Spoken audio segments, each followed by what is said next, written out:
modifier, c'est le code HTML, que vous pouvez voir lorsque vous vous trouvez sur une page web en faisant la commande CTRL-U. En fait, c'est votre navigateur Internet qui traduit ce code HTML. Donc, vous avez d'une part ce code qui ressemble à ceci, et puis vous avez de l'autre côté la page que vous voyez. Ce qui va faire la traduction de ce code HTML, eh bien, c'est votre navigateur Internet. Donc, maintenant que vous comprenez un petit peu le principe de cette page web et de comment elle est lue par votre navigateur, nous allons reparler de ces deux types de sites différents. Donc, les sites dits statiques et les sites dits dynamiques. Alors, les pages d'un site statique sont écrites directement en HTML. Ce que vous voyez dans votre navigateur, pour ce type de site, eh bien, c'est la traduction d'un seul gros bloc de code. Et autrement dit, pour pouvoir écrire ces pages statiques, il faut que vous sachiez vous-même parler HTML. Donc, il faut que vous sachiez coder en HTML. Maintenant, comment fonctionnent les pages d'un site dynamique ? Eh bien, les pages d'un site dynamique apparaissent grâce à un travail d'assemblage que réalise votre navigateur. Alors, ces pages sont constituées de différents bouts de code. Ces différents bouts de code sont rassemblés et transcrits en HTML. Et ce code HTML est lui-même traduit par votre navigateur pour vous donner le résultat final, la page visible. Alors, en entendant cela, vous vous dites peut-être, bon, c'est beaucoup plus compliqué que la simple page HTML. Et effectivement, un système de gestion de contenu est beaucoup plus complexe qu'une simple page HTML. Mais ce qu'il ne faut pas oublier, c'est que pour vous, cela va vous faciliter énormément le travail. Et vous allez rapidement comprendre pourquoi. Donc, continuons. Donc, ces différents bouts de code sont répartis dans différents fichiers. Donc, vous pouvez voir ici sur la gauche de l'écran une image d'un site web. Vous pouvez voir en haut qu'il y a le header, ce qu'on appelle l'entête de votre site, qui contient en général votre logo avec un menu de navigation, etc. Sur le côté, il y a la sidebar, qui est donc la barre latérale. Au milieu, il y a l'index, qui va contenir vos articles. Et puis tout en bas, il y a le footer, le pied de page. Donc sur un site web statique, toutes ces différentes parties de votre page sont rassemblées dans un seul gros bloc de code. Avec WordPress et les sites dynamiques, chaque partie de votre page web, qu'on peut voir ici, correspond à un fichier. Dit comme ça semble peut-être un peu compliqué, mais comme vous le verrez, les avantages de ce système sont multiples.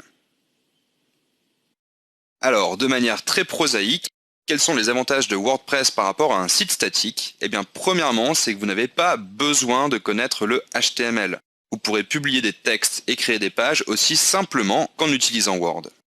Enfin, vous pourrez très facilement gérer votre site, donc créer des liens, insérer des images, des vidéos, ou changer complètement de design en quelques clics. WordPress va donc vous simplifier la vie, parce qu'en séparant le contenu du contenant, vous disposerez d'un système extrêmement flexible et facile à modifier. Alors je vais vous donner deux exemples pour illustrer cette facilité d'utilisation et cette flexibilité du système. Donc premier exemple, c'est celui d'un site statique. Alors j'ai pris le site respectanimal.ca car il a un très beau design, je trouve qu'il est très joliment conçu et il a été entièrement codé à la main par une graphiste professionnelle. Donc vous pouvez voir qu'on retrouve les différentes parties qui constituent classiquement un site. Sur le côté, il y a une barre latérale, en haut il y a un header, un en-tête avec un menu de navigation, et puis au milieu, là, on peut voir à partir de accueil qu'il y a ce qui va correspondre aux articles. Maintenant, voyons où se situe le souci, on va dire, avec un site statique. Le problème, c'est que le jour où, par exemple, vous décidez de changer votre design, il vous faudra refaire toutes les pages à la main. C'est-à-dire qu'il faudra recoder chacune des pages. Maintenant, je vais prendre un deuxième exemple avec un site dynamique WordPress. Avec WordPress, il suffit par exemple de modifier le fichier voulu. Donc par exemple, vous voulez changer le header de votre site, vous voulez changer l'image, ou alors vous voulez changer votre menu de navigation. Eh bien, dans ce cas-là, il vous suffit de modifier le fichier correspondant à cette partie de votre page. Que le site contienne 10 pages ou 10 000 pages, la modification sera instantanée pour toutes les pages. Pour avoir une démonstration de cette flexibilité, et notamment de la possibilité de changer de thème en quelques clics, nous allons nous rendre sur le site suivant. Donc, nous voici sur le site csszengarden.com et vous pouvez voir qu'il y a donc un texte et puis donc une mise en forme, un design. Et sur la barre latérale, ici, vous pouvez voir qu'on peut choisir un design. Donc je vais cliquer sur le premier, Under the Sea, et là vous voyez donc que le design est complètement différent. Donc c'est exactement le même texte, hein, exactement le même contenu, mais la mise en forme, le design est complètement différent. Donc je vais continuer, hein, juste pour l'exemple. On va prendre le deuxième design disponible, hein. Voilà, vous voyez, encore une fois, ça n'a rien à voir avec ce qu'on vient de voir juste avant. Donc je vais continuer encore, là on va prendre celui-là au hasard. Et vous voyez, voici encore un autre exemple de design. Avec WordPress, vous pourrez faire exactement la même chose. Vous pourrez changer de design en quelques clics. Maintenant, pour bien comprendre comment fonctionne WordPress, eh bien, il faut savoir que WordPress se compose de 3 éléments. Donc il y a premièrement le moteur de votre site, hein, c'est ce que vous avez installé avec tous les fichiers par le FTP. Il y avait aussi un thème contenu dedans par défaut, hein. Et c'est justement le deuxième élément de WordPress, c'est le thème, le design. Et le troisième élément, c'est le contenu, c'est-à-dire vos textes, etc. Et chacun de ces éléments est modifiable séparément. Donc par exemple, vous pouvez faire les mises à jour du moteur de WordPress, hein, d'un côté. Vous pouvez changer le thème de votre site en quelques clics. Et enfin, le contenu lui-même est stocké sur votre serveur.